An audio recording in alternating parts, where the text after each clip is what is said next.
Hi hello ವೀಕ್ಷಕರೇ ನಮಸ್ತೆ. ನಾನು ನಿಮ್ಮ deadly Ravi Srivatsa. Page number 5ಗೆ ನಿಮ್ಮೆಲ್ಲರನ್ನು ತುಂಬಾ ಪ್ರೀತಿಯಿಂದ ಬಿಗಿದಪ್ಪಗೆಯಿಂದ ಸ್ವಾಗತಿಸ್ತಾ ಇದ್ದೇನೆ. ವೆಲ್, ವಾಡಿಕೆಯ ಪ್ರಕಾರ ಆಸ್ ಇಟ್ ಈಸ್ ನಾನು ಪ್ರತಿ ಸಾರಿ ಹೇಳಿದ್ದೆ, ನಿಮ್ಮ ಒಂದಷ್ಟು ಕಮೆಂಟ್ಸ್ಗಳನ್ನು ತಂದು ನಿಮ್ಮ ಮುಂದೆ ಇಟ್ಟು ನನಗೆ ಇಷ್ಟವಾದ ಒಂದಷ್ಟು ವಿಷಯಗಳನ್ನು ನಿಮ್ಮ ಮುಂದೆ ಓದಬೇಕು ಅಂತ ಆಸೆ ಪಟ್ಕೊಂಡು ಈ ನಿಟ್ಟಿನಲ್ಲಿ ನಿಮ್ಮ ಋಣವನ್ನು ತೀರಿಸುವಂತ ಪ್ರಯತ್ನ ಮಾಡ್ತೀನಿ ಅಂತ ಹೇಳಿದೆ. ಅದಕ್ಕೆ ಕೆಲವರು ಒಂದಷ್ಟು ಏನೇನೇನೇನೇನೋ ಬರ್ದಿದ್ದಾರೆ, ಇನ್ ಕೆಲವರು ಒಂದಷ್ಟು ಏನೇನೇನೇನೋ ಬರ್ದಿದ್ದಾರೆ. ಇದೆಲ್ಲ ಏನೇನೇನೇನೋ ಏನದು ರವಿ ಶ್ರೀವತ್ಸ ಅಂತಂದ್ರೆ ಅದು ಕೊನೆಯಲ್ಲಿ ಹೇಳ್ತೇನೆ. ನಿಮಗೆ ಬೇಕಾಗಿರೋದು ಕಥೆ. ಆ ಕಥೆಯನ್ನ ಮುಂದುವರ್ಸ್ಕೊಂಡು ಹೋಗೋ ನಿಟ್ಟಿನಲ್ಲಿ ಈಗ ನಾನು ನನ್ನ ಈ ಪೇಜ್ 5 ಕಾರ್ಯಕ್ರಮವನ್ನು ಶುರು ಮಾಡ್ತಾ ಇದ್ದೇನೆ. ವೆಲ್, ಲಾಸ್ಟ್ ಟೈಮ್ ನಾನು ಹೇಳಿದ್ದೆ, ಅರುಣ್ ಪ್ರಸಾದ್ ಸರ್ ಹತ್ರ ಹೋಗಿದ್ವಿ. ಅದು ಸೈ ಅನ್ನೋ ಒಂದು ಚಿತ್ರೀಕರಣದ ಸಮಯದಲ್ಲಿ ನಮ್ಮ ಮಂಜು ಅವ್ರು ಏನ್ ಮಾಡಿರ್ತಾರೆ, ಒಂದು ಡಿಕ್ಕಿಯಿಂದ ಒಂದು ಸಣ್ಣ ಮೊತ್ತದ ಒಂದು ಸಂಭಾವನೆಯನ್ನ ತಂದು ಅವರ ಕೈಗೆ ಇಟ್ಟು, ದಯವಿಟ್ಟು ನಮ್ಗೆ ಈ ಸಿನಿಮಾವನ್ನ ಮಾಡಿಕೊಡಿ ಅಂತ ಕೇಳ್ಕೊಂಡ್ರು. ನಾನು ಕೂಡ ಕೇಳ್ಕೊಂಡೆ. ಆಗ ಅರುಣ್ ಪ್ರಸಾದ್ ಅವ್ರು ಹೇಳಿದ್ರು, ಈ ವಿಷಯ ಯಾರಿಗೂ ಗೊತ್ತಾಗಬಾರ್ದು. ಇದನ್ನ ತುಂಬಾ ಚೆನ್ನಾಗಿ ಅಂಡರ್ಲೈನ್ ಮಾಡ್ಕೊಳ್ಳಿ. ಈ ವಿಷಯ ಯಾರಿಗೂ ಗೊತ್ತಾಗಬಾರ್ದು.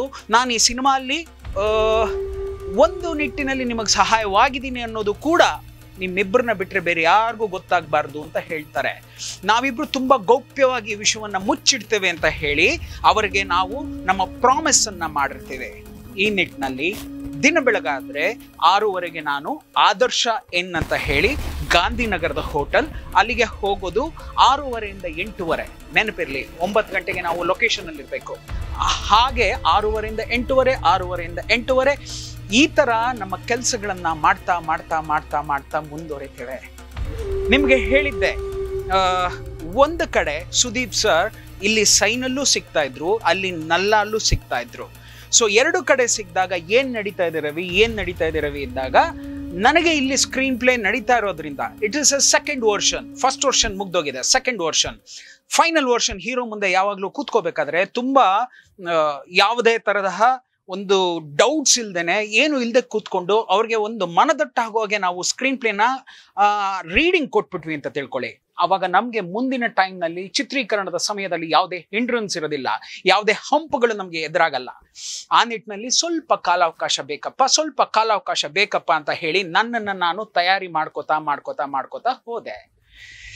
ಈಗ ಒಂದು ವಿಷಯವನ್ನ ನಾನು ನಿಮಗೆ ತುಂಬಾ ನಿಮಗೆ ಮನದಟ್ಟಾಗೋ ಹಾಗೆ ಹೇಳಲಿಕ್ಕೆ ಇಷ್ಟಪಡ್ತೇನೆ.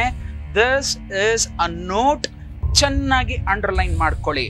ನಾನು ಮತ್ತು ಅರುಣ್ ಪ್ರಸಾದ್ ಅವರು ಸ್ಕ್ರೀನ್ ಪ್ಲೇ ಮಾಡ್ತಾ ಇದ್ದಂತಹ ವಿಷಯ ಯಾರಿಗೂ ಗೊತ್ತಿರಲಿಲ್ಲ. ಆ ನಿಟ್ಟಿನಲ್ಲಿ ಸುದೀಪ್ ಅವ್ರಿಗೂ ಸಹ Arun Prasad sir screen play ಮಾಡ್ತಾ ಇದ್ದಾರೆ ಅನ್ನೋ ವಿಷಯ ಗೊತ್ತಿರಲಿಲ್ಲ ಸ್ನೇಹಿತರೆ, ಯಾರಿಗೂ ಗೊತ್ತಿರಲಿಲ್ಲ. ದಯವಿಟ್ಟು ನೋಟ್ ಮಾಡ್ಕೊಳ್ಳಿ. ಇದ್ಯಾಕೆ ಅಂತ ಈಗ ಕಥೆಯನ್ನ ಶುರು ಮಾಡ್ತೇನೆ. ಆಗ ಸೈ ಸಿನಿಮಾದ ಶೂಟಿಂಗ್ ನಡೀತಾ ಇತ್ತು. ಅದು ಕಂಠೀರವ ಸ್ಟುಡಿಯೋಯಿಂದ ನೇರವಾಗಿ ಕೊನೆ ಡೆಡ್ ಎಂಡ್ಗೆ ಹೋದ್ರೆ ಅಲ್ಲಿ ಪ್ರಸಾದ್ ರೆಕಾರ್ಡಿಂಗ್ ಸ್ಟುಡಿಯೋಸ್ ಅಂತ ಇತ್ತು, ಈಗಲೂ ಇದೆ. ಅದು ಪ್ರಾಯಶಃ ಅದು ಏನ್ ಮಾಡಿದ್ದಾರೆ ಅಂತ ನನಗೆ ಗೊತ್ತಿಲ್ಲ. ಆದ್ರೆ ಈಗ ಡಾಕ್ಟರ್ ರಾಜ್ಕುಮಾರ್ ಅಣ್ಣವರ ಸಮಾಧಿಯಿಂದ ಮುಂದೆ ಹೋದ್ರೆ ನಮ್ಗೆ ಬಲಭಾಗದಲ್ಲೇ ಸಿಗುತ್ತೆ. ಸೊ ಅಲ್ಲಿ ನಾವೇನ್ ಮಾಡ್ತೀವಿ, ನೈಟ್ ಎಫೆಕ್ಟ್ಸ್ ಅಲ್ಲಿ ಒಂದಷ್ಟು ಶೂಟ್ ಮಾಡ್ಲಿಕ್ಕೆ ಶುರು ಮಾಡ್ತೀವಿ. ಈ ಪ್ರಸಾದ್ ಹಿಂಭಾಗದಲ್ಲಿ ಒಂದು ಬ್ಯೂಟಿಫುಲ್ ಸಿಟ್ಔಟ್ ಗಾರ್ಡನ್ ತರ ಮಾಡಿದ್ದಾರೆ. ಅದೀಗ್ಲೂ ಇದೆಯೋ ಇಲ್ವೋ ನನಗೆ ಗೊತ್ತಿಲ್ಲ. ಆಗಿನ್ನು 2004ರ ಸಮಯ. ಅಲ್ಲಿ ಒಂದಷ್ಟು ಬೆಂಚಸ್ ಇದೆ, ಒಂದು ಬ್ಯೂಟಿಫುಲ್ ಪಾರ್ಕ್ ತರ, ಎಲ್ಲ ತರ ಚೆನ್ನಾಗಿ ಮಾಡಿದ್ದಾರೆ. ನಾವು ಆ ಲೊಕೇಶನ್ ನ ಪಾರ್ಕ್ ಅಂತಾನೆ ಸೆಲೆಕ್ಟ್ ಮಾಡ್ಕೊಂಡು ಆಂಬಿಯನ್ಸ್ ನ ಕ್ರಿಯೇಟ್ ಮಾಡ್ತೀವಿ. ಅಂದ್ರೆ ಪಾನಿಪುರಿ ಅಂಗಡಿ, ಆ ಅಂಗಡಿ, ಈ ಅಂಗಡಿ, ಈ ಬೆಲೂನ್ಗಳನ್ನ ಇದ್ ಮಾಡ್ತಾರಲ್ಲ, ಗ್ಯಾಸ್ ಬಲೂನ್ಸ್ ಎಲ್ಲ ಮಾಡ್ತಾರಲ್ಲ, ಆ ತರದ್ದು ಈ ತರದ್ದೆಲ್ಲ ಆಂಬಿಯನ್ಸ್ ಕ್ರಿಯೇಟ್ ಮಾಡಿ ಸರಿಸುಮಾರು ಒಂದು 200-250 ಜನರ ಜೂನಿಯರ್ ಆರ್ಟಿಸ್ಟ್ಗಳನ್ನೆಲ್ಲ ಸೆಟಪ್ ಮಾಡ್ತೇವೆ. ಅಲ್ಲಿ ಸುದೀಪ್ ಸರ್ ಮತ್ತೆ ಅವ್ರು ಯಾರವರು, ರಾಜೇಶ್ ಸರ್ ಮತ್ತೆ ಸೌಮ್ಯ ಅವರು ಅನ್ಸತ್ತೆ, ನಮ್ಮ ಕಿರುತೆರೆ ಚಿತ್ರರಂಗದ ಇದರದ್ದು ನಟಿ ಅವರು, ಇದಲ್ದೆ ಹೀರೋಯಿನ್, ಇವ್ರ 4 ಜನ ಅಲ್ದೆ ಪಶುಪತಿ ಸರ್ ಫ್ರಮ್ ಚೆನ್ನೈ, ಅದರಲ್ಲಿ ಪೊಲೀಸ್ ಆಫೀಸರ್ ಕ್ಯಾರೆಕ್ಟರ್ ಮಾಡಿರ್ತಾರೆ. ಸೊ ಇವ್ರನ್ನೆಲ್ಲ ಇಟ್ಕೊಂಡು ಒಂದಷ್ಟು ಎಮೋಷನಲ್, ಒಂದಷ್ಟು ಹೀರೋ ಮತ್ತೆ ವಿಲನ್ ಮಧ್ಯೆ ನಡೆಯುವಂತಹ ಕನ್ಫ್ರಂಟೇಷನ್, ಮತ್ತೆ ಒಂದಷ್ಟು ಆಕ್ಷನ್ ಬ್ಲಾಕ್ಸ್, ಇದೆಲ್ಲವನ್ನು ಶೂಟ್ ಮಾಡಲಿಕ್ಕೆ ಅಲ್ಲಿ ಒಂದು 3-4 ದಿನದ ಟೆಂಟ್ ಅನ್ನ ಹೊಡ್ತೇವೆ. ಅಂದ್ರೆ ಕರೆಕ್ಟ್ ಆಗಿ 6 ಗಂಟೆಗೆ ಹೋಗೋದು, ಮುಂಜಾನೆ 6 ಗಂಟೆವರೆಗೂ ಶೂಟಿಂಗ್ ಮಾಡೋದು, ಅಲ್ಲಿಂದ ಹೊರಟ್ಬಿಡೋದು. ದಯವಿಟ್ಟು ಆಗ್ಲೇ ಹೇಳ್ದೆ, ಒಂದು ಲೈನ್ ಅನ್ನ ಅಂಡರ್ಲೈನ್ ಮಾಡ್ಕೊಳ್ಳಿ. ಅರುಣ್ ಪ್ರಸಾದ್ ಸರ್ ಈ ಸಿನಿಮಾ ಅಂದ್ರೆ ನನ್ನ ಡೆಡ್ಲಿ ಸೋಮಾಗೆ ಸ್ಕ್ರೀನ್ ಪ್ಲೇ ಮಾಡ್ತಾ ಇರೋ ವಿಷಯ ಯಾರಿಗೂ ಗೊತ್ತಿಲ್ಲ. ಅವತ್ತೇನಾಗುತ್ತೆ ಅಂತಂದ್ರೆ, ಸುದೀಪ್ ಸರ್ ಶೂಟಿಂಗ್ಗೆ ಬರ್ತಾರೆ, ರಾತ್ರಿ 9-9:15 ಲಿಟಪ್ ಮಾಡ್ತಾ ಇರ್ತಾರೆ. ಅರುಣ್ ಪ್ರಸಾದ್ ಸರ್ ಪಕ್ಕದಲ್ಲಿ ನಾನು ಎಲ್ಲವನ್ನೂ ಮಾತಾಡಿ ಆ ಒಂದು ಡೈಲಾಗ್ ಅನ್ನ ತಂದು ಸುದೀಪ್ ಸರ್ ಕೊಡಬೇಕು. ಕೊಡ್ತಾ ಇರೋ ಟೈಮ್ನಲ್ಲೇ ಡಾಕ್ಟರ್ ಸರ್ ಅಂತ ಕರೀತಾರೆ. ಅರುಣ್ ಪ್ರಸಾದ್ ಸರ್ ಹತ್ರ ಬರ್ತಾರೆ, ಹೇಳಿ ಸುದೀಪ್ ಅವರೇ ಅಂತ ಕೇಳ್ತಾರೆ. ಹಾಗೆ ಹೇಳಿದ ತಕ್ಷಣ, ಯು ನೋ ವಾಟ್, ನಾನು ರವಿ ಶ್ರೀವತ್ಸನ್ನ ಡೈರೆಕ್ಟರ್ ಮಾಡ್ತಾ ಇದ್ದೀನಿ ಅಂತ ಹೇಳ್ತಾರೆ. ಹಾಗಂದಿದ್ದ ಕೂಡ್ಲೇನೆ ಅರುಣ್ ಪ್ರಸಾದ್ ಅವರು ತನಗೇನೂ ಗೊತ್ತಿಲ್ಲ ಅನ್ನೋ ಒಂದು ರೀತಿಯಲ್ಲೇ ಬಹಳ ಖುಷಿ ಆಯ್ತು ಸರ್. ರವಿ ತುಂಬಾ ಒಳ್ಳೆ ಹಾರ್ಡ್ ವರ್ಕ್, ಅವ್ನು ಯಾವತ್ತೂ ಡೈರೆಕ್ಟರ್ ಆಗ್ಬೇಕಾಗಿತ್ತು, ಸದ್ಯ ಈಗಾದ್ನಲ್ಲ, ಕಂಗ್ರ್ಯಾಚುಲೇಷನ್ಸ್ ಕಂದ ಅಂತಾರೆ. ನಾನು ಸುಮ್ಮನೆ ಥ್ಯಾಂಕ್ ಯು ಪೆದ್ದನ್ನ ಅಂತ ಹೇಳ್ತೀನಿ. ಅದಾದ ತಕ್ಷಣ ಟೈಟ್ಲ್ ಏನೋ ಕಂದ ಅಂತ ಹೇಳ್ತಾರೆ. ನಾನಿನ್ನೂ ಹೇಳ್ಬೇಕು, ನಾನಿನ್ನೂ ಮಾತಾಡ್ಬೇಕು ಅನ್ನೋದ್ರೊಳಗಡೆನೆ ಸುದೀಪ್ ಸರ್ ಡೆಡ್ಲಿ ಸೋಮ ಅಂತ ಹೇಳ್ತಾರೆ. ಕಂದ ಫುಲ್ ಆಕ್ಷನ್ ಸಿನಿಮಾನಾ ಅಂತ ಕೇಳ್ತಾರೆ. ಸಡನ್ ಆಗಿ ನಾನೇನೋ ಹೇಳಬೇಕು, ಅಷ್ಟ್ರೊಳಗಡೆ ಸುದೀಪ್ ಸರ್ ಬಂದು, ಇಲ್ಲ ಸರ್, ಇದು ಒಂದು ನ್ಯಾಚುರಲ್ ಇನ್ಸಿಡೆಂಟ್, 1995 ನಡೆದಂತಹ ಒಂದು ಇನ್ಸಿಡೆಂಟ್. ಇದು ಸೋಮನ ಒಂದು ಎನ್ಕೌಂಟರ್ ಮಾಡಿ ಅವನನ್ನ ಸಾಯಿಸಿರ್ತಾರೆ, ಆ ಇನ್ಸಿಡೆಂಟ್ ಇಟ್ಕೊಂಡೆ ಮಾಡಿರುವಂತಹ ಒಂದು ಸಿನಿಮಾ, ನಾನೇ ಸ್ಕ್ರೀನ್ ಪ್ಲೇ ಮಾಡ್ಕೊಡ್ತಾ ಇದ್ದೀನಿ ಅಂತ ಹೇಳ್ಬಿಡ್ತಾರೆ. ನಾನೇ ಸ್ಕ್ರೀನ್ ಪ್ಲೇ ಮಾಡ್ಕೊಡ್ತಾ ಇದ್ದೀನಿ ಅಂತ ಹೇಳ್ಬಿಡ್ತಾರೆ. ಹಾಗೆ ಹೇಳಿದ ಕ್ಷಣದಲ್ಲಿ ನಾನು ಅರುಣ್ ಪ್ರಸಾದ್ ಅವ್ರನ್ನ ನೋಡ್ತೇನೆ. ಅರುಣ್ ಪ್ರಸಾದ್ ಸ್ಪೆಕ್ಟಕಲ್ಸ್ ಹಾಕೋತಾರೆ. ಆ ಕನ್ನಡಕದ ಒಳಗಡೆ ಇರತಕ್ಕಂತಹ ಕಣ್ಣಿನ ಒಂದು ರಿಯಾಕ್ಷನ್ನ ತುಂಬಾ ಚೆನ್ನಾಗಿ ನೋಡ್ತೇನೆ. ಸಣ್ಣ ಒಂದು ನಗು ಇರುತ್ತೆ, ಆ ಕಣ್ಣಲ್ಲೂ ನಗು ಇದೆ, ಆ ಬಾಯಲ್ಲೂ ನಗು ಇದೆ. ಸುಮ್ಮನೆ ನನ್ನನ್ನು ನೋಡಿದ್ರು, ವೆರಿ ಗುಡ್ ಸರ್, ಕಂಗ್ರ್ಯಾಚುಲೇಷನ್ಸ್, ನಿಮ್ಮಿಬ್ರು ಕಾಂಬಿನೇಷನ್ ಚೆನ್ನಾಗಾಗ್ಲಿ ಅಂತ ಹೇಳಿ ಹೊರಟೋಗ್ತಾರೆ. ನಾನು ಆಸ್ ಇಟ್ ಈಸ್ ತಂದಂತಹ ಡೈಲಾಗ್ನ ಅವ್ರಿಗೆ ಕೊಡ್ತೀನಿ. ಆಸ್ ಇಟ್ ಈಸ್ ನನಗೆ ಆ ಕ್ಷಣದಲ್ಲಿ ಏನು ಅನ್ನಿಸ್ಲಿಲ್ಲ, ಬರೀ ನೋಡಿದೆ ಅಷ್ಟೇ. ಸರಿ, ನಾನು ಅನ್ಕೊಂಡಿದ್ದೇನು, ನಾವಿಬ್ರು ಸ್ಕ್ರೀನ್ ಪ್ಲೇ ಮಾಡ್ತಾ ಇದ್ದೀವಿ, ಸುದೀಪ್ ಸರ್ ನಾನು ಮಾಡ್ತಾ ಇದ್ದೀನಿ ಅಂತ ಹೇಳ್ಬಿಟ್ರು ಅನ್ನೋ ನನ್ನ ಭಾವನೆ. ಇಲ್ಲಿಗೆ ಎಲ್ಲವೂ ಮುಗಿದೋಯ್ತು. ಆಸ್ ಇಟ್ ಈಸ್ ಆ ಸ್ಕ್ರೀನ್ ಪ್ಲೇ ಎಲ್ಲ ಹೇಳಿದೆ, ಎಲ್ಲವೂ ಆಯಿತು, ಶೂಟಿಂಗ್ ಶುರು ಆಯಿತು. ನಡರಾತ್ರಿಗೆ ಬಂದ್ವಿ, ಆಸ್ ಇಟ್ ಈಸ್ ಬೆಳಗ್ಗೆ ಬಂದ್ವಿ, 6 o'clock ಪ್ಯಾಕ್ ಅಪ್ ಅಂತ ಡೈರೆಕ್ಟ್ರು as it is he took his call. ಎಲ್ಲ ಗಾಡಿಗಳು ಹತ್ಕೊಂಡ್ವಿ. ಡೈರೆಕ್ಟರ್ ಸರ್ ಗಾಡಿ ಒಂದ್ ಕಡೆ ಹೋಯ್ತು, ಅದು ಗಾಂಧಿನಗರ್ ಕಡೆ ಹೋಯ್ತು ಅಂತಂದ್ರೆ ನಾನು ಆಸ್ ಇಟ್ ಈಸ್ ಗಿರಿನಗರ್ ಮನೆ ಕಡೆ ಬಂದ್ಬಿಟ್ಟೆ. ಬಂದು as it is fresh up ಆದೆ, ಎಲ್ಲವೂ ಆದೆ. ಮತ್ತೆ ನಮ್ಮ ಕೆಲಸ ಶುರು ಆಗ್ಬೇಕಲ್ಲ. ತಿರ್ಗಾ ನಾನೇನ್ ಮಾಡಿದೆ, ಆಸ್ ಇಟ್ ಈಸ್ ಸ್ನಾನ ಇಲ್ಲ ವೀಕ್ಷಕರೇ, ಐ ಮೀನ್ ರೆಸ್ಟ್ ಅನ್ನೋದೇ ನಮ್ಗಿಲ್ಲ. ಬರೋದು, ಸ್ನಾನ ಮಾಡೋದು, ದೇವ್ರಿಗೊಂದ್ಸತಿ ಹಂಗನ್ನೋದು, ಆಸ್ ಇಟ್ ಈಸ್ ತಿರ್ಗಾ ಹೊರಟ್ಬಿಡೋದು. ಯಾಕೆ ಅಂತಂದ್ರೆ ಜೀವನದ ಮೆಟ್ಟಲನ್ನ ಮೊದಲನೇ ಸಾರಿ ಹತ್ತುತ್ತಾ ಇರ್ತಕ್ಕಂತಹ ಕ್ಷಣಗಳದು. ಅಲ್ಲಿ ರೆಸ್ಟ್ ಗಿಸ್ಟ್ ಅಂತ ತಗೊಂಡಿದ್ರೆ ಆಗ್ಲೇ ನನಗೆ 35 ವರ್ಷ ರೀ, ತುಂಬಾ ಲೇಟಾಗಿ ಡೈರೆಕ್ಟರ್ ಆಗ್ತಾ ಇದ್ದೀನಿ. ಇನ್ನೂ ನಾನು ರೆಸ್ಟ್ ಗಿಸ್ಟ್ ಅಂದಿದ್ರೆ ಪ್ರಾಯಶಃ ನಾನು ಬೇರೆ ಥರನೇ ಮಲಗಿಬಿಡ್ಬೇಕಾಗಿತ್ತು. ಸೊ ಮನೆಗೆ ಹೋದೆ, ಆಸ್ ಇಟ್ ಈಸ್ ಸ್ನಾನ ಮಾಡಿದೆ, ದೇವ್ರಿಗೆ ನಮಸ್ಕಾರ ಮಾಡಿದೆ, ಮತ್ತೆ ನನ್ನ ವ್ಯಾನ್ ಕೀಸ್ಗಳನ್ನ ತಗೊಂಡು ಹೊರಗೆ ಬಂದು ಆಸ್ ಇಟ್ ಈಸ್ ಗಾಡಿ ಸ್ಟಾರ್ಟ್ ಮಾಡಿಕೊಂಡು ಸೇಮ್ ಆದರ್ಶ ಇನ್ನೊಳಗಡೆ ಎಂಟ್ರ್ ಆದೆ. ಎಂಟ್ರ್ ಆಗಿದ ತಕ್ಷಣ ಬಾಗಿಲನ್ನ ಬೆಲ್ ಮಾಡಿದ್ರೆ ಶಿವ ಬಾಗಿಲು ತೆಗೆದ್ರು. ಒಳಗಡೆ ಹೋದ್ರೆ ಫಾರ್ ದ ಫಸ್ಟ್ ಟೈಮ್ ಇಷ್ಟು ದಿವಸ ನಾನು ಆ ರೂಮ್ಗೆ ಹೋಗಿದ್ದ ಕೂಡಲೇ ನೋಡ್ತಾ ಇದ್ದಂತಹ ಅರುಣ್ ಪ್ರಸಾದ್ ಅವ್ರಿಗೂ ಇವತ್ತು ಯಾವ ನಿಟ್ಟಿನಲ್ಲೂ ರೆಡಿ ಆಗದೆ ಸುಮ್ಮನೆ ಪೇಪರ್ ಓದ್ಕೊಂಡು ಕೂತಿದ್ದಂತಹ ಅರುಣ್ ಪ್ರಸಾದ್ ಅವ್ರಿಗೂ ಬಹಳ ವ್ಯತ್ಯಾಸ ಇತ್ತು. ಸುಮ್ಮನೆ ಕೂತಿದ್ರು. ಹೋದೆ, ಪೆದ್ದನ ಗುಡ್ ಮಾರ್ನಿಂಗ್ ಅಂತಂದೆ. ಬಾ ಕಂದ ಅಂತಂದ್ರು. ಆಸ್ ಇಟ್ ಈಸ್ ಕೂತ್ಕೊಂಡೆ. ಕಾಫಿ ಕುಡಿತೀರಾ ಅಂತಂದ್ರು. ಕುಡಿತೀನಿ ಪೆದ್ದನ್ನ ಅಂತಂದೆ. ಕಾಫಿ ಬಂತು. ನೆನಪಿರ್ಲಿ, ನಾನು ಹೋದ ಕೂಡಲೇ ಒಳಗಡೆ ಕಾಫಿ ರೆಡಿ ಆಗಿರೋದು. ಆದ್ರೆ ಫಸ್ಟ್ ಟೈಮ್ ಕಾಫಿ ಕುಡಿತೀರಾ ಅಂತ ನಾನು ಹೋದ ಮೇಲೆ ತರ್ಸಿದ್ರು. ಕಾಫಿ ಕುಡ್ದೆ. ಟೇಬಲ್ ಮೇಲೆ ಪ್ಯಾಡು ಪೇಪರ್ ಎಲ್ಲ ತೆಗ್ದಿಟ್ಕೋತಾ ಇದ್ದೀನಿ. ಕಂದ 1 ನಿಮಿಷ ಅಂತಂದ್ರು. ನನಗೆ ಯಾಕೆ ಏನು ಗೊತ್ತಾಗ್ಲಿಲ್ಲ. ಏಮೈಂದಿ ಪೆದ್ದನ ಅಂತಂದೆ. ಆಸ್ ಇಟ್ ಈಸು ನಿಮಗೆ ಈ ಸಿನಿಮಾ ಎಷ್ಟರ ಮಟ್ಟಿಗೆ ಇಂಪಾರ್ಟೆಂಟ್ ಕಂದ ಅಂತ ಕೇಳಿದ್ರು. ಹಾಗೆ ಕೇಳಿದ ಆ ಪ್ರಶ್ನೆ ಇದೆಯಲ್ಲ, ಅದು ಯಾಕೆ ಬಂತು ಅಂತ ಯೋಚನೆ ಮಾಡೋದಕ್ಕೇನೆ ನನಗೆ ಒಂದು ಫ್ರಾಕ್ಷನ್ ಆಫ್ ಸೆಕೆಂಡ್ ಟೈಮ್ ಬೇಕಾಯ್ತು. ಯಾಕೆಂತಂದ್ರೆ ಇಲ್ಲಿವರೆಗೂ ಅರುಣ್ ಪ್ರಸಾದ್ ಅವರು ಆ ಪ್ರಶ್ನೆನೇ ಕೇಳಿರ್ಲಿಲ್ಲ. ನಿನಗೆ ಈ ಸಿನಿಮಾ ಎಷ್ಟರ ಮಟ್ಟಿಗೆ ಇಂಪಾರ್ಟೆಂಟ್ ಅಂತ ಕೇಳಿದ್ರು. ಅವರು ಕೇಳಿದ ಆ ಪ್ರಶ್ನೆಗೆ ನನ್ನಲ್ಲಿ ಬಂದ ಉತ್ತರ ಏನು ಅಂತಂದ್ರೆ, ಪೆದ್ದನ ఇది నా లైఫ్ పెద్దనా, ఇది నా ಜೀವಿతం, ನನ್ನ ಜೀವನ ಮತ್ತು ಜೀವ ಎಲ್ಲವೂ ಆಗಿರ್ತಕ್ಕಂಥ ಈ ಸಿನಿಮಾ 10 ವರ್ಷಗಳಿಂದ ತುಂಬ ಕಷ್ಟಪಟ್ಟು ಪಟ್ಟು ಪಟ್ಟು ಒಂದೇನೋ ಒಂದು ಬರ್ಕೊಂಡು ಏನೋ ಒಂದು ಸಾಧನೆ ಮಾಡಬೇಕು, ಸಾಧನೆಯಲ್ಲೇ ನನ್ನ ಹೆಸರು ಎಲ್ಲೋ ಒಂದು ಮೂಲೆಯಲ್ಲಿ ಅದು ಕಂಡ್ರೂ ಕೂಡ ನನಗೆ ಸಾಕು, ಆ ನಿಟ್ಟಿನಲ್ಲಿ ನಾನು ಏನಾರು ಮಾಡಲೇಬೇಕು ಅಂತ ಅಂದ್ಕೊಂಡು ಈ ಸಿನಿಮಾವನ್ನು ಮಾಡ್ತಾ ಇದ್ದೀನಿ ಪೆದ್ದಣ್ಣ ಅಂತಂದೆ. ನೆನಪಿರಲಿ, ಪ್ರತಿಯೊಬ್ಬ ನಿರ್ದೇಶಕನ ಆಸೆ ಏನಿರುತ್ತೆ ಅಂತಂದರೆ ಕನ್ನಡ ಚಲನಚಿತ್ರರಂಗದ ಇತಿಹಾಸದ ಪುಟಗಳನ್ನು ಯಾವತ್ತೋ ಯಾವುದೋ ಕ್ಷಣದಲ್ಲಿ ಒಮ್ಮೆ ತೆಗೆದಾಗ ಅವನ ಹೆಸರು ಎಲ್ಲೋ ಒಂದು ಮೂಲೆಯಲ್ಲಿ ಬಂದ್ರು, ಸಮಾಧಿಯಲ್ಲಿ ಮಲಗಿದ್ರು ಆ ನಿರ್ದೇಶಕನ ಜೀವನ, ನಿರ್ದೇಶಕನ ಒಂದು ಬಾಳಿರುತ್ತಲ್ಲ ಅದು ನೆಮ್ಮದಿಯಾಗಿರುತ್ತೆ ಅನ್ನೋ ಒಂದು ಆಶಾದಾಯಕವಾದ ಒಂದು ಸಾವನ್ನ ಅಪ್ಪಿರ್ತಾನವನು. ಆ ನಿಟ್ಟಿನಲ್ಲೇ ನಾನು ಕನ್ಸ್ಕೊಂಡಿದ್ದೆ, ಇವತ್ತು ಮಾಡೋ ಒಂದು ಸಿನಿಮಾ ಸಾಕು ರೀ. ನಾನು ಹೇಳೋದು ಅಂತಾದ್ರಲ್ಲಿ ಎಂದರೋ ಮಹಾನುಭಾವಲು ಅಂತ ಕರಿತೀವಿ. ಒಂದ್ ಕಡೆ ಭಾರ್ಗವ ಸಾರ್ ಆಗಿರ್ಬೋದು, ಒಂದ್ ಕಡೆ ನಾರಾಯಣ್ ಸಾರ್ ಆಗಿರ್ಬೋದು, ಒಂದ್ ಕಡೆ ವಿಜಯ ರೆಡ್ಡಿ ಸಾರ್ ಆಗಿರ್ಬೋದು, ಸಾಯಿ ಪ್ರಕಾಶ್ ಸಾರ್ ಆಗಿರ್ಬೋದು, ಇವರೆಲ್ಲ ಇತಿಹಾಸಗಳನ್ನ ಕ್ರಿಯೇಟ್ ಮಾಡ್ಬಿಟ್ಟಿದ್ದಾರೆ. ಪೇಜ್ಗಳನ್ನ ತೆಗಿತಾ ಇದ್ರೆ ಅವ್ರಗಳ ಹೆಸರು ಬರ್ತಾನೆ ಇರುತ್ತೆ. ಆ ಥರದ್ರಲ್ಲಿ ಒಂದೇ ಒಂದು ಹಾಳೆಯಲ್ಲಿ ನನ್ನ ಹೆಸರು ಬರಬೇಕು ಅಂತ ಆಸೆ ಪಟ್ಟಿದ್ದೀನಿ ಪೆದ್ದಣ್ಣ ಅಂತ ಹೇಳಿದೆ. ಹಾಗಂದಿದ ತಕ್ಷಣ ರವಿ ಒಂದು ಮಾತನ್ನ ಹೇಳ್ತೀನಿ, ತುಂಬಾ ಚೆನ್ನಾಗಿ ಕೇಳಿಸ್ಕೊ. ಒಬ್ಬ ಹೀರೋ ರೈಟ್ರಿಗೆ ಲೈಫ್ ಕೊಡೋದು ಓಕೆ, ಒಬ್ಬ hero associate director, assistant director, co director ಅಂತ ಕರ್ಸ್ಕೊಳ್ಳೋ ಇವರೆಲ್ರಿಗೂ ಲೈಫ್ ಕೊಡೋದು ಓಕೆ. ಬಟ್ ಒಬ್ಬ ಹೀರೋ ರೈಟ್ರಿಗೇನೆ ನಾನು ಬರ್ಕೊಡ್ತಾ ಇದ್ದೀನಿ ಅಂತ ಹೇಳ್ತಾ ಇದ್ದಾರಲ್ಲ, ಅದು ಎಷ್ಟ್ರ ಮಟ್ಟಿಗೆ ಸರಿ ಅಂತ ಕೇಳ್ತಾರೆ. ಅದೆಷ್ಟ್ರ ಮಟ್ಟಿಗೆ ಸರಿ ಅಂತ ನೀನೇನಾದ್ರೂ ಯೋಚಿಸಿದ್ಯಾ ರವಿ ಅಂತ ಕೇಳ್ತಾರೆ. ಹಾಗಂದಿದ ತಕ್ಷಣ ನನಗೆ ಒಂದು ಸೆಕೆಂಡು ಏನು ಹೇಳಬೇಕು ಅಂತ ಗೊತ್ತಾಗ್ಲಿಲ್ಲ. ಅಂದ್ರೆ ಆಗ ನನಗೆ ಬಂದಂತಹ ಒಂದು ಯೋಚನೆ ಏನು ಅಂತಂದ್ರೆ, ಆ ಜೀವ ಇಡೀ ರಾತ್ರಿ ಮಲಗಿಲ್ಲ. ಅದು ರವಿ ಶ್ರೀವತ್ಸನ ಮೇಲೆ ಒಂದು ಮಮಕಾರ ಇರ್ಬೋದು, ಅಥವಾ ತಾನು ಮಾಡ್ತಾ ಇರೋ ಆ ಸ್ಕ್ರೀನ್ ಪ್ಲೇ ಮೇಲೆ ಒಂದು ಪ್ರೀತಿ ಇರ್ಬೋದು, ಇಲ್ಲ ಪ್ಯಾಷನ್ ಇರ್ಬೋದು. ತಾನು ಮಾಡ್ತಾ ಇರೋ ಕೆಲಸವನ್ನ ಇನ್ನೊಬ್ರು ನಾನು ಮಾಡ್ತಾ ಇದ್ದೀನಿ ಅಂತ ಹೇಳೋದು ಎಷ್ಟರ ಮಟ್ಟಿಗೆ ನ್ಯಾಯ ಅನ್ನೋದು ಆ ನಿರ್ದೇಶಕರ ಪ್ರಶ್ನೆ ಆಗಿತ್ತು. I was a budding director. ಇದನ್ನು ಕೂಡ ನಾನು ಯೋಚಿಸ್ಬೇಕಾಗತ್ತೆ. ಯಾಕೆ ಅಂತಂದ್ರೆ ಆ ಕಾಲದಲ್ಲಿ ಯಾವ ನಿಟ್ಟಿನಲ್ಲಿತ್ತು ಅಂತಂದ್ರೆ, ಸಿನಿಮಾ ಹಿಟ್ ಆಯ್ತು ಅಂದ ಕೂಡಲೇ all the credits the hero is to carry over.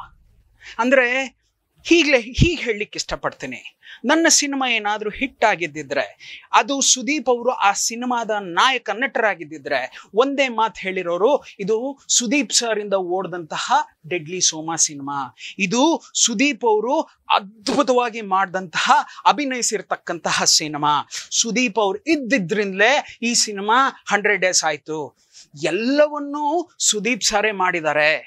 ಯಾಕೆ ಅಂತಂದ್ರೆ ಚಿತ್ರಕಥೆಯನ್ನೇ ನಾನು ಬರ್ಕೊಡ್ತಾ ಇದ್ದೀನಿ ಅನ್ನೋ ಒಂದು ಮಾತು ಏನಾಗುತ್ತೆ, ನಾಳೆ ಎಲ್ಲವನ್ನೂ ಅವರೇ ಮಾಡಿದ್ದಾರೆ ಅನ್ನೋ ಒಂದು ಭಾವನೆಗೆ ಜನರನ್ನ ಕರ್ಕೊಂಡು ಹೋಗುತ್ತೆ. Because hours is A hero oriented industry.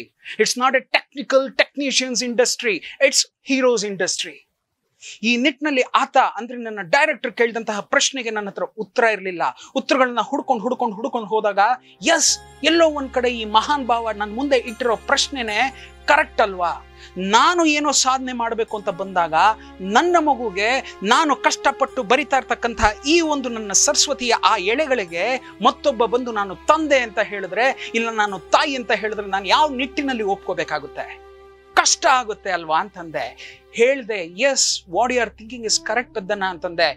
ಬಂದಂತಹ ಆ ಸ್ಟ್ರೈಕಿಂಗ್ ನೋಟ್ ಏನು ಅಂತಂದ್ರೆ, ನೀನು ನಿನ್ನ ಸ್ಟಾಂಪ್ನ ಈ ಚಿತ್ರರಂಗದಲ್ಲಿ ಒತ್ತಬೇಕು ಅನ್ನೋದಾಯ್ತು ಅಂತಂದ್ರೆ, here is the deadline, change your hero ಅಂದ್ರು. That was a shocker. Change your hero Ravi. ಇಲ್ಲದೆ ಹೋದ್ರೆ ನೀನೇನೆಲ್ಲ ಆಸೆ ಇಟ್ಕೊಂಡಿದ್ಯೋ ಅದನ್ನ ಖಂಡಿತವಾಗ್ಲೂ ನಿನ್ ಕೈಲಿ ಏನು ಮಾಡಕ್ಕಾಗಲ್ಲ ಅಂತಂದ್ರು. He was 1000% right. He was 1000% right. ಅಕಸ್ಮಾತ್ ನಾನೇನಾದ್ರೂ ಆ ನಿಟ್ಟಿನಲ್ಲೇ ಹೋಗಿದ್ದಿದ್ರೆ ಇವತ್ತು ಎಲ್ಲೋ ಒಂದ್ ಕಡೆ ರವಿ ಶ್ರೀವತ್ಸ ಅಂತ ನಾನು ಹೆಮ್ಮೆಯಿಂದ ಕರ್ಕೋತೀನೋ, ಪ್ರಾಯಶಃ ನಾನು ಹಾಗೆ ಕರ್ಕೊಳ್ಳೋಕ್ಕೆ ಸಾಧ್ಯನೇ ಇರ್ತಾ ಇರಲಿಲ್ಲ. ನಾ ಭೂತೋ ನಾ ಭವಿಷ್ಯತಿ ಅನ್ನೋ ತರ ಆಗೋಗಿರೋದು ನನ್ನ ಜೀವನ. ಆ ನಿಟ್ಟಿನಲ್ಲಿ ಅವ್ರು ಹೇಳಿದಂತಹ ಮಾತನ್ನ ನಾನು ಸ್ವೀಕರಿಸ್ಕೊಂಡೆ. ಓಕೆ, ಒಂದು ಸಾರಿ ನಾನು ಯೋಚನೆ ಮಾಡ್ತೀನಿ ಪೆದ್ದನ್ನ ಅಂತ ಹೇಳಿ ಸ್ಟಾರ್ಟ್ ಮಾಡೋಣ ಅಂತಂದೆ.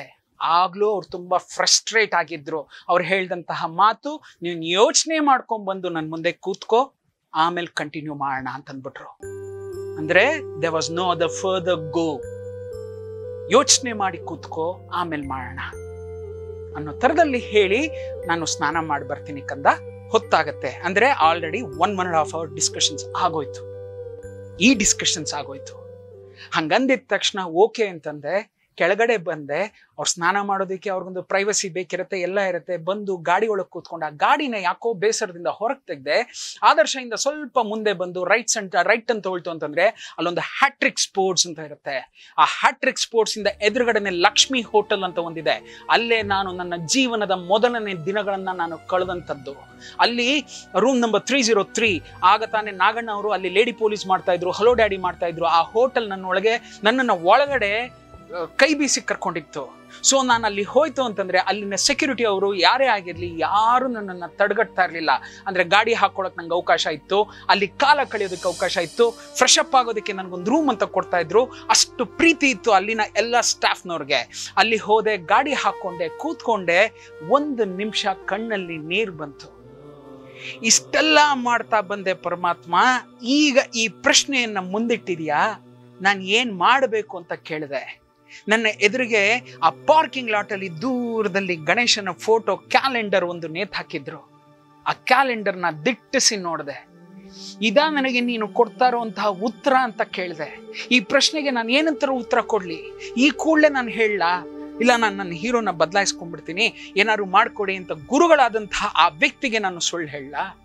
ಇಲ್ಲ ಅಂತಂದ್ರೆ ಈಗ ಪಾಯಿಂಟ್ ಬರ್ತೀನಿ. ಈ ಕಡೆ ಏನಾಗಿದೆ ಅಂತಂದ್ರೆ, to be very frank, the producer is not my guy. Jack Manju Ravi ಶ್ರೀವತ್ಸನ ನಿರ್ಮಾಪಕ ಅಲ್ಲ, ಹೀರೋ ಕೊಟ್ಟಂತಹ ನಿರ್ಮಾಪಕ. ಜಾಕ್ ಮಂಜು ಅಷ್ಟೊತ್ತಿಗಾಗ್ಲೇ 14 ಲಕ್ಷ ರೂಪಾಯಿಗಳನ್ನ ಕೊಟ್ಟು 1.5 ವರ್ಷಗಳ ಕಾಲ ಆಗೋಗಿದೆ. ಜಾಕ್ ಮಂಜು ಅವರು ರವಿ ಶ್ರೀವತ್ಸನ ಬಿಡ್ತಾನೆ ಹೊರತಾಗಿ ಸುದೀಪ್ ಸರ್ನ ಬಿಡಲ್ಲ. ಯಾಕೆಂತಂದ್ರೆ ಐ ವಾಸ್ ಸ್ಟಿಲ್ ಬಡ್ಡಿಂಗ್. ಯಾವ ನಿಟ್ಟಿನಲ್ಲಿ ಹೋಗಿ ಮಂಜು ಸರ್ ನಂಗೆ ಹಿಂಗೆ ಅನ್ನಿಸ್ತಾ ಇದೆ, ನಂಗೆ ಹೀಗೇನೋ ಬೇಡ ಅನ್ನಿಸ್ತಾ ಇದೆ, ನನಗೋಸ್ಕರ ಒಂದು ಹೀರೋನ ಬದಲಾಯಿಸ್ಕೊಡ್ತೀರಾ ಅಂತ ನಾನು ಯಾವ ನಿಟ್ಟಿನಲ್ಲಿ ಕೇಳಲಿ? ಯಾವ ಮುಖ ಹೊತ್ಕೊಂಡು ಇಲ್ಲಿವರೆಗೂ ಎಲ್ಲವನ್ನು ಮಾಡ್ತೀನಿ ಅಂತ ಹೇಳಿದಂತಹ ಒಬ್ಬ ನಿರ್ದೇಶಕ ಈಗ ಆಲ್ ಆಫ್ ಎ ಸಡನ್ ಆಗ್ತಾ ಇಲ್ಲ, ನನಗೆ ಬೇರೆಯನ್ನ ಕೊಡಿ, ಬೇರೆ ಏನಾದ್ರು ಮಾಡ್ಕೊಡಿ ಅಂತ ಕೇಳಲಿ? ಆಗ್ಲಿಲ್ಲ. ತುಂಬಾ ಭಯ ಬಂತು, ಏನ್ ಮಾಡ್ಬೇಕು ಅಂತ ಗೊತ್ತಾಗ್ಲಿಲ್ಲ. ಫೋನ್ ಬಂತು. That was from Arun Prasad sir. ಎಲ್ಲಿ ಹೊರಟ್ಬಿಟ್ಟೆ ಕಂದ ಅಂತಂದ್ರು. ಪೆದ್ದನ ಈ ಕಡೆ ಕಿಂದು, ನಾನು ಕೆಳಗಡೆ ಇದ್ದೀನಿ, ಬರ್ತಾ ಇದ್ದೀನಿ ಅಂತ ಹೇಳಿ ಮತ್ತೆ ಗಾಡಿಯನ್ನ ತಗೊಂಡು ಅವ್ರ ಹತ್ರ ಹೋದಾಗ ಆಸ್ ಇಟ್ ಈಸ್, ಕಂದ ನಾನು ಹೇಳಿದ್ದು ಬೇಸರ ಮಾಡ್ಕೊಂಡ್ಯಾ ಅಂತಂದ್ರು. చే ఖండిత ఇలా పెద్దన్న నా మంచిదని తానే మీరు చెప్పింది, దాంట్లో ఏం లేదు పెద్దన్న. నాకు కొద్దిగా కొంచెం టైం కావాలి, నాకు తెలుసు. ఆ టైం ఏం కావాలో నువ్వు తీసుకో, కానీ నువ్వు పెట్టే స్టెప్ ಅಂದ್ರೆ ನೀನು ಇಡೋಂತ ಒಂದು ಹೆಜ್ಜೆ ಇದೆಯಲ್ಲ ಅದು ತುಂಬಾ important. Take your own time ಅಂತಂದ್ರು.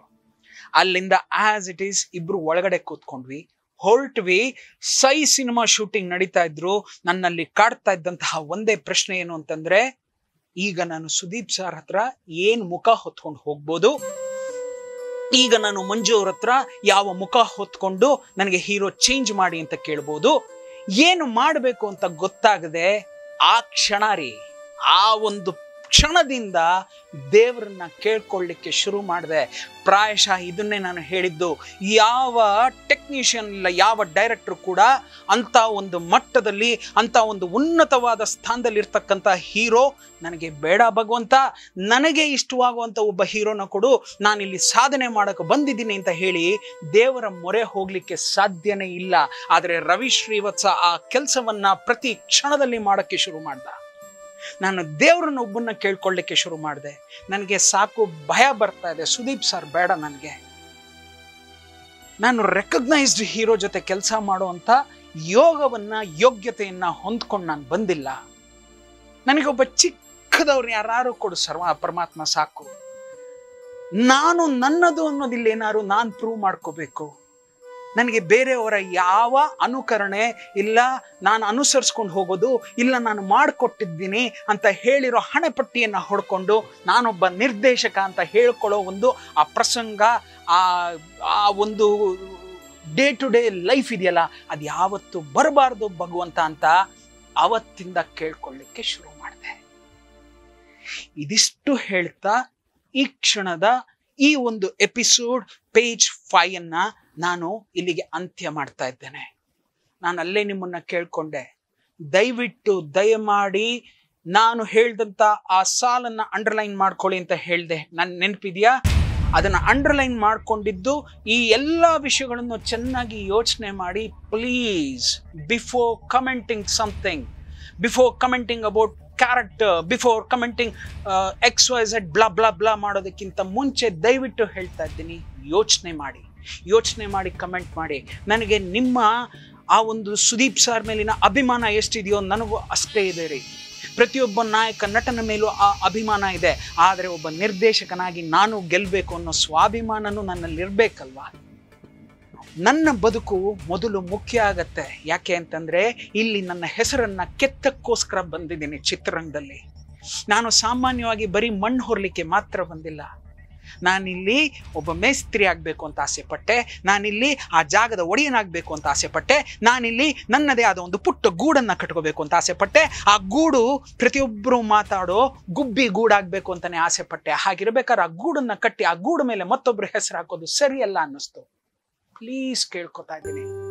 ಯಾಕೆ ಅಂತಂದ್ರೆ ಇತ್ತೀಚೆಗೆ ಕಮೆಂಟ್ ಮಾಡೋರು ತುಂಬಾ ಕೆಟ್ಟದಾಗಿ ಕಮೆಂಟ್ ಮಾಡ್ತಾ ಇದ್ದೀರಾ, ತುಂಬಾ ಕೆಟ್ಟದಾಗಿ. ಐ ಸ್ವೇರ್ ತುಂಬಾ ಬೇಸರ ಆಗ್ತಾ ಇದೆ. ನಿಮ್ಮೆಲ್ಲ ನಾಯಕ ನಟರನ್ನ ನಾನು ಪೂಜಿಸ್ತೀನಿ, ಎಲ್ರಿಗೂ ಗೌರವಿಸ್ತೀನಿ, ಪ್ರತಿಯೊಬ್ಬರಿಗೂ ಸಾರ್ ಸಾರ್ ಸಾರ್ ಸಾರ್ ಅಂತಾನೆ ಕರಿತೀನಿ. ಯಾರೋ ಒಬ್ರು ಬರ್ದಿದ್ದೀರಾ, ಅಲ್ಲಿ ದರ್ಶನ್ನ ಸಾರ್ ಅಂತೀರಾ, ಇಲ್ಲಿ ಸುದೀಪ್ ಅವ್ರನ್ನ ಅವರು ಅಂತ ಹೇಳ್ತೀರಾ. ಎರಡು ತೂಕನು ಒಂದೇ ಸ್ವಾಮಿ. ಅಲ್ಲಿ ಸಾರ್ ಅನ್ನೋ ಇಂಗ್ಲಿಷ್ ಮಮತೆನ ಮಮಕಾರನ ನೋಡ್ತಾ ಇದ್ದೀರಾ, ಇಲ್ಲಿ ಕನ್ನಡದಲ್ಲಿ ಸುದೀಪ್ ಅವರು ಅಂತ ಹೇಳ್ತಾ ಇದ್ದೀನಲ್ಲ. ಕೇವಲ ಹಿಂದ್ಗಡೆ ಇರೋ ಡೆಡ್ಲಿ ಟುಡೇನ ಕನ್ನಡದಲ್ಲಿ ಬರ್ಸಿ ಅಂತ ಹೇಳ್ತೀರಾ. ನಾನು ಸುದೀಪ್ ಅವರೇ ಅಂತ ಕರೆದಾಗ ಅವ್ರಿಗೆ ಯಾಕೆ ಸಾರ್ ಅಂತ ಹೇಳಲ್ಲ ಅಂತ ಹೇಳ್ತೀರಾ. ಯಾವ ನಿಟ್ಟಿನಲ್ಲಿ ನಾನು ನಿಮ್ಮ ಮನಸ್ಸನ್ನ ಗೆಲ್ಲಬೇಕು ಅಂತ ನೀವೇ ನನಗೆ ಹೇಳ್ಕೊಡಿ ಸ್ವಾಮಿ, ನೀವೇ ನನಗೆ ಹೇಳ್ಕೊಡಿ. ಎಷ್ಟು ಕೆಟ್ಟ ಕೆಟ್ಟ comments. Of course I am very happy ರೇ. ನೀವು 5% ಜನ ಏನು ಕಮೆಂಟ್ಸ್ ಮಾಡ್ತಾ ಇದ್ದೀರೋ 95% ಜನ ನನ್ನ ಈ ತಲೆ ಮೇಲೆ ಆಶೀರ್ವಾದ ಮಾಡಿದಾರ್ರಿ. ನಿಮ್ಮ 5 ಜನ ನನಗೆ ಕ್ಷುಲ್ಲಕ ಸಮಾನ. ಆದರೆ ನಾನು ಇದನ್ನು ಯಾಕೆ ಹೇಳ್ತಾ ಇದ್ದೀನಿ ಅಂದರೆ, ನನ್ನ ಕಾರ್ಯಕ್ರಮವನ್ನ ನಿರ್ಮಾಣ ಮಾಡ್ತಾ ಇರೋ ಒಂದು ಹೆಣ್ಣೇನಿದೆ ಅದು ನಿಮ್ಗೆ ಉತ್ತರ ಕೊಡ್ತಾ ಬರ್ತಾ ಇದ್ದಾರೆ. ಡೆಡ್ಲಿ ಟುಡೇಯಿಂದ ನಿಮ್ಗೆಲ್ಲ ಇವತ್ತು ಏನು ಉತ್ತರ ಬರ್ತಾ ಇದೆ, ಅದು ಒಂದು ಹೆಣ್ಣು ಮಗು ನಿಮ್ಗೆ ಉತ್ತರ ಕೊಡ್ತಾ ಇದೆ. ಆ ಹೆಣ್ಣು ಮಗು ನೀವು ಬರೆಯುವಂತ ಎಲ್ಲ ಕಮೆಂಟ್ಸ್ ಅನ್ನ ನೋಡಿದಾಗ ಛೀ, ಇಷ್ಟೊಂದು ಕೀಳು ಭಾವನೆಯಲ್ಲಿದಾರ ಅಂತಾರೆ. ಕೆಟ್ಟ ಕೆಟ್ಟ ಪದಗಳು, ಕೆಟ್ಟ ಕೆಟ್ಟ. ನಾನು ಯಾರಿಗೂ ಬಕೆಟ್ ಹಿಡಿತಲ್ಲಪ್ಪ. ನಾನು ಸುದೀಪ್ ಸರ್ ಅವರಿಗೆ ಬಕೆಟ್ ಹಿಡಿದಿದ್ರೆ ಈ ಪ್ರಸಂಗನೇ ನಿಮ್ ಮುಂದೆ ತಂದಿಡ್ತಾ ಇರ್ಲಿಲ್ಲಪ್ಪ. ನಾನು ದರ್ಶನ್ ಅವ್ರಿಗೆ ಬಕೆಟ್ ಹಿಡಿದಿದ್ರೆ ಇಷ್ಟು ವರ್ಷಗಳ ಕಾಲ ನಾನು ಈ ಒಂದು 4 ಗೋಡೆಯಲ್ಲಿ ಕೂತ್ಕೊಂಡು ನಿಮ್ಮ ಮುಂದೆ ಮಾತಾಡ್ಬೇಕಾಗಿರ್ಲಪ್ಪ. Shivaraj Kumar sir, Puneeth Rajkumar sir, Yash sir, ಇವರೆಲ್ಲ ಏನೇನಿದ್ದಾರೆ ಎಲ್ರಿಗೂ ನಾನು ಬಕೆಟ್ ಹಿಡಿಯಂಗಿದ್ದಿದ್ರೆ ನನಗಿರೋ ಸರಸ್ವತಿ ಮುಂದೆ ಯಾವನು ನಿಲ್ತಾ ಇರ್ಲಿಲ್ಲ ರೀ. Bucket is not my life. I am very straight forward. I always fight head on fight ಮಾಡೋ ನಾನು. ನನಗೆ ಬೇಕಾಗಿಲ್ಲ ರೀ. 2010ವರೆಗೂ 5 ಸಿನಿಮಾ ಮಾಡಿದೆ. 2012ರಲ್ಲಿ 6ನೇ ಸಿನಿಮಾ ಮಾಡಿದೆ. 2017ರಲ್ಲಿ 7ನೇ ಸಿನಿಮಾ ಮಾಡಿದೆ ರೀ. This is my graph. I care. ನನಗೆ ಬೇಕಾಗೇ ಇಲ್ಲ ರೀ ಪ್ರೊಡ್ಯೂಸರ್ ಕೈಕಾಲು ಹಿಡಿಯೋದು, ನಟ ನಟಿಯರ ಕೈಕಾಲು ಹಿಡಿಯೋದು ಬೇಡ್ರಿ ನನಗೆ. ಅದು ಯಾವ ಜೀವನನೂ ಬೇಡ ಅಂತಾನೆ ನನಗೆ ತೋಚಿದ ನಿಟ್ಟಿನಲ್ಲೇ ಏನೇನೇನೇನೇನೇನೋ ಮಾಡ್ಕೊಂಡು ಹೋಗ್ತಾ ಇರ್ತೀನಿ. ನಾಳೆ ಬೆಳಗ್ಗೆ ಈ ದುಕಾನ್ ಬಂದ್ ಮಾಡ್ತೀರೇನ್ರಿ ನೀವೆಲ್ಲ? ಈ ಶಾಪನ್ನು ಮುಚ್ಚಾಕ್ಬಿಟ್ಟು ನನ್ನ ಸರಸ್ವತಿ ಯಾವ ನಿಟ್ಟಿನಲ್ಲಿ ಓಡಿಸ್ತಾಳೋ ನಾನು ಅಲ್ಲಿ ಓಡ್ತೇನೆ. ನನ್ನ ಹತ್ರ ಲಕ್ಷ್ಮಿ ಇಲ್ಲ ರೀ, ಸರಸ್ವತಿ. ನಾನು ಸಾಯೋವರೆಗೂ ಶಾಶ್ವತ.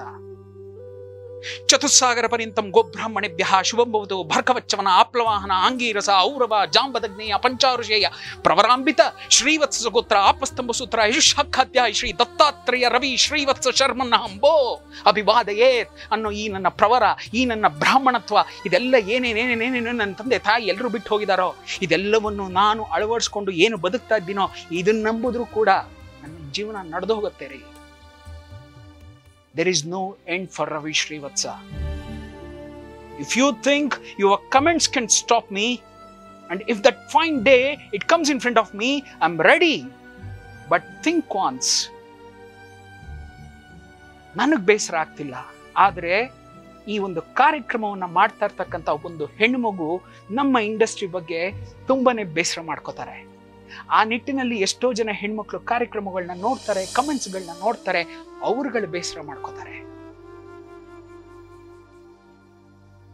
I want to be a white paper ರೀ. I want to be a clear white paper. ಹುಟ್ಟುತ್ತಾ ವೈಟ್ ಪೇಪರ್. ನಾನು ಸಾಯೋದ್ರೊಳಗೂ ನಡೆದಿರೋ ಅಷ್ಟು ವಿಷಯವನ್ನು ಇಟ್ಟೆ ನಾನು ಸಾಯೋದು, ಯಾವುದನ್ನು ಮುಚ್ಚಿಡೋದಿಲ್ಲ.